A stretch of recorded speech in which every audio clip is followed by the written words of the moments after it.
Hola amigos, bienvenidos a un nuevo vídeo y tenemos aquí al profesor Sigma, un lujo tener al profesor aquí. Bienvenidos a este vídeo.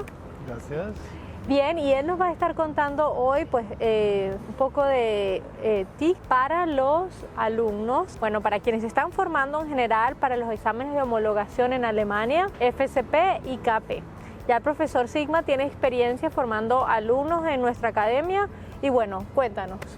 Bueno, que nos hemos dado cuenta en los cursos y después en los exámenes que los alumnos latinoamericanos son muy buenos profesionales y en los exámenes los examinadores están encantados con la parte oral, que es dan muy buena Anamnesegespräch, la Patientenvorstellung, presentan muy bien los pacientes, hacen muy buena entrevista con los pacientes.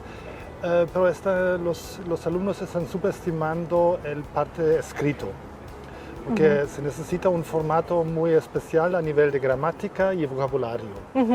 Y parece que eso se queda demasiado en el fondo, por eso hemos cambiado la estructura del curso, que desde el primer día hay una línea, un enfoque en el parte escrito, que estoy controlando el esfuerzo y el desarrollo de lo escrito. Y eso es, es para triunfar en ese sistema es lo imprescindible. Bueno, primer tips muy importante, prepararse muy bien para la parte escrita, que es sin duda la parte más complicada de este examen, ¿no? Por eso, por lo que está diciendo el profesor Sigma, pues tiene una estructura muy particular. Bien, segundo tip.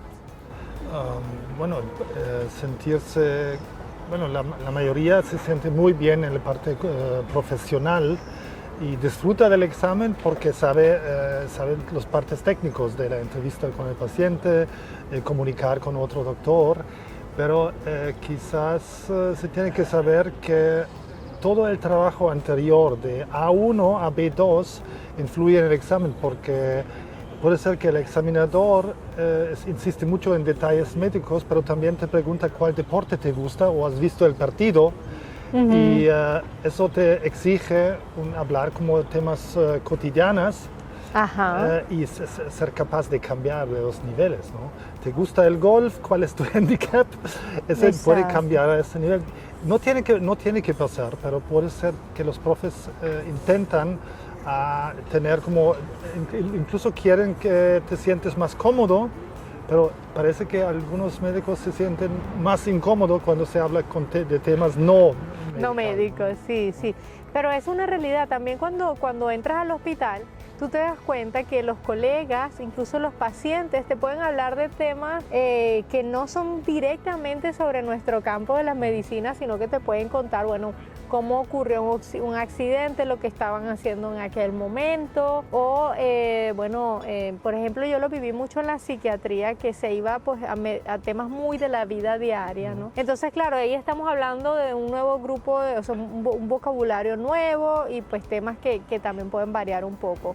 Exacto, entonces segundo tips, pues también hablar y prepararse en otros temas de la medicina, y por eso es importante pues de lo que se ha visto desde el inicio del estudio del alemán, ¿no? Temas muy diversos. Que uno tiene que interesarse para la vida cotidiana, que uno puede ser muy buen profesional, pero sin una idea del entorno, cómo es la vida en este momento en Alemania, eso puede faltar en el examen, ¿no?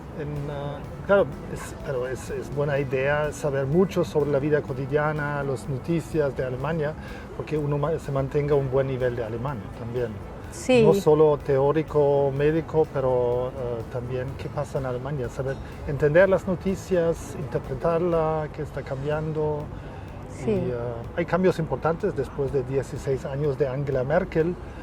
La gente está pensando, no sabe qué va a pasar, porque antes había otro canciller de 16 años, los alemanes viven esas generaciones, sí, es algo muy cierto. Conservador, ¿no? Pero vamos a tener un cambio. Ok, sí, entonces las noticias, yo aprendí mucho alemán también con las noticias, Y hay incluso canales de YouTube que te tienen noticias con subtítulos. Entonces, importante también entonces estar al día con las noticias para que conozcas un poco el entorno de Alemania. Eso te va a servir para integrarte, ¿no? en el área laboral y también para poder conversar con los pacientes. Y hay noticias incluso más lentos, que también con subtítulos. Bueno, es tener esa idea que hay muchos niveles de alemán, lo ordenado, con buena gramática, que bueno, el reto es entender la gente cómo habla en la vida cotidiana, que es mucho más cortado, no tiene estructura gramática. Y después de quizás 1 año o 2 años de ese esfuerzo de aprender un alemán clásico, Hochdeutsch, es frustrante que estás pensando cómo construir la frase y te das cuenta todo el día, hablas una palabra, 2 palabras, las comunicaciones son otra cosa. Sí, bueno, aquí yo voy a entrar en este punto de los dialectos en Alemania que mucha gente tiene miedo. Y es que sí, es un poco como chocante cuando entras, es un choque cultural, cuando llegas y te das cuenta que las personas no hablan el alemán que tú has aprendido, sino que lo hablan pues totalmente diferente. Yo cuando empecé a hacer mis prácticas, cuando tuve el primer contacto con pacientes en un hospital, me iba dando algo porque resulta que no entendía nada de lo que hablaban los pacientes y eran personas mayores, pues tenían pues, un poquito de dificultad para hablar, quizá dificultad respiratoria y encima el dialecto schwäbisch. Bueno, pues todo fue como una bomba para mí. Pero eso pasa a cualquier alemán que viene a otra zona de Alemania. También. Es difícil entender la gente, pero la gente está encantado. Si ve un médico que tiene la intención de aprender, y le van a explicar el dialecto, sí, y le van a introducir las frases importantes. Y eso es muy agradable y crea una cercanía increíble, manejar un poco del dialecto, entenderlo. También. Y usar, saber, por ejemplo, saludar con el dialecto ya crea una cercanía que no logras con conocimiento o nada, ¿no? Exactamente. Bueno, yo pues luego que seguí viendo mis pacientes y me acuerdo que ya me di cuenta que sí se entiende y al poquito tiempo, ya cuando tenía 3 meses de las prácticas, ya pues mi lenguaje era otro y ya podía entender muchísimo mejor a los pacientes, ya esa barrera desapareció. Entonces, pues pueden que ustedes al principio siempre van a tener esa sensación, sobre todo cuando llegan a hacer prácticas que no han estado en Alemania, entonces sienten como que, bueno, el día a día hablarlo es otra cosa, ¿no? Se necesita un nivel alto, pero eso lo vas a lograr cuando estés allí cada día, vas a ver como cada día tu alemán va a ir mejorando muchísimo. Sí, técnicamente se llama, son estrategias de compensación, Kompensationsstrategien, que quiere decir que siempre estás capaz de aunque no entiendes, puedes intentar aclararlo con otras palabras, que no hay un momento donde vas a fallar, siempre puedes explicar algo con otras palabras y bueno, comunicar. Y esa competencia eso es, en este momento has llegado a controlar, a manejar muy bien el idioma cuando estás capaz de, aunque no entiendes unas palabras claves, pero siempre estás capaz de explicarlo con otras. Exactamente, así mismo si la persona, o sea, uno le puede preguntar, le puede preguntar a las personas, le puede pedir que le repita la frase, pero si puede hablar en Hochdeutsch, en alemán, y también con mucho gusto, pues las personas lo van a hacer. Esto sobre todo en personas mayores, ¿no? Yo diría que son los que hablan más dialecto.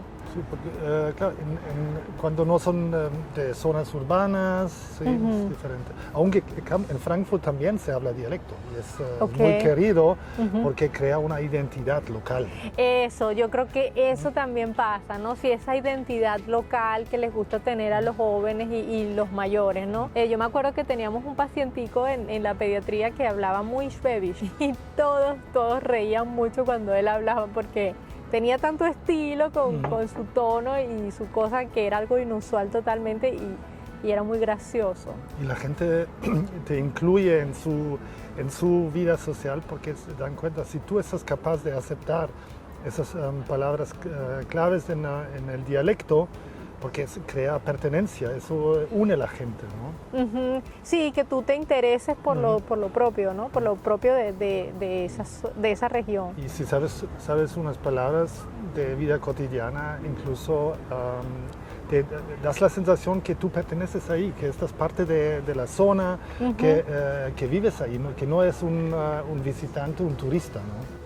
O sea, que te sientes parte de ellos, Sí. ¿no? Entonces, ¿otro tips para nosotros, profesor? Bueno, la experiencia nos ha mostrado que la primera vez haciendo el examen se puede fallar, que hay tantas cosas para ver, pero siempre se puede repetir y uno se da cuenta dónde están los puntos débiles y se mejora. Y parece los alemanes aprecian mucho ese esfuerzo y normalmente uno logra ese examen, ¿no? Exactamente, sí, que no hay que decaer por fallar alguna vez el examen, eso puede pasar. Y lo bueno es que los examinadores te dan feedback, ¿no? Te dicen, bueno, tienes que mejorar esto y esto. Y bueno, ya desde ya le decimos que lo más comúnmente, lo más común donde se falla es en la parte del escrito, ¿no? Que no se tiene que esperar. ¿Cuánto tiempo uno tiene que esperar ahora, por ejemplo, en vuestra zona? Sí, últimamente solamente 3, 4 semanas. Y se repite quizás 3 semanas más tarde, 4 semanas más tarde, si uno necesita repetir. Por ejemplo, en Baden-Württemberg actualmente no hay que esperar mucho tiempo, sino que sí, en cortos periodos de tiempo ya puedes hacer el primer, el segundo examen, o sea, si tienes que repetirlo, y bueno, pero no sé si en otras zonas haya que esperar un poco más, porque sí sé que hay otras zonas del norte de Alemania, pues estaba tardando un año para poder hacer este examen, y bueno, cada zona es diferente, pero sí, hay zonas pues que lo pueden repetir o puedes hacer solicitar el examen y en el lapso de un mes ya lo puedes presentar. Y a nivel del curso, ¿qué es lo que tú ves que genera mejor, o sea, que hace que los alumnos mejoren su idioma, la capacidad de expresarse? Sí, porque al inicio noto con algunos alumnos, por ejemplo, que ya tienen incluso dificultades de formar algunas frases, pero durante el curso me doy cuenta que si les dejo trabajar, que al final están capaces de hablar 5 minutos, 10 minutos, 15 minutos sobre un tema y mejorando la calidad, porque tienen ese tiempo en el curso, en las clases, y tienen que hacer el esfuerzo. Es claro que si un alumno nota que tiene problemas, dificultades y hace el esfuerzo, la gran recompensa es después de 3 meses está haciendo preparado. El esfuerzo. Sí. Y eso funciona con Zoom, eso va muy bien. Eso me encanta en la enseñanza que llegamos a ese punto, que intento recordar cómo han hablado al inicio y al final presentando temas de cirugía, de innere medicina, etc., que están mucho más fluidos y han trabajado, ¿no? Bueno, profesor Sigma, muchísimas gracias por todos los tips. Realmente es increíble todas las herramientas que tenemos online y en nuestro programa de formación, así que los invitamos a que las aprovechen y que, bueno, aprueben sus exámenes con todo éxito. ¿Quieres decirle algo? Sí, como tengo que insistir en el tema, que a mí me sorprendía también que esa calidad que tiene Zoom, que normalmente cuando la gente piensa de enseñanza por online, es más pasivo, es algo que no tiene la calidad de una clase personal, pero es al revés, que eso sorprende a muchos alumnos cómo están involucrados y activos y deben serlo en la clase, que eso ha sido una experiencia muy agradable desde la casa. Sí, exacto, de la comodidad de casa, que realmente te involucres en la clase, o sea, sí, realmente creo que estás logrando cosas increíbles porque tú también lo haces así posible y bueno, los resultados se ven. Entonces, pues los invitamos a que se suscriban, nos sigan en los próximos vídeos y nos vemos. Adiós. Chao.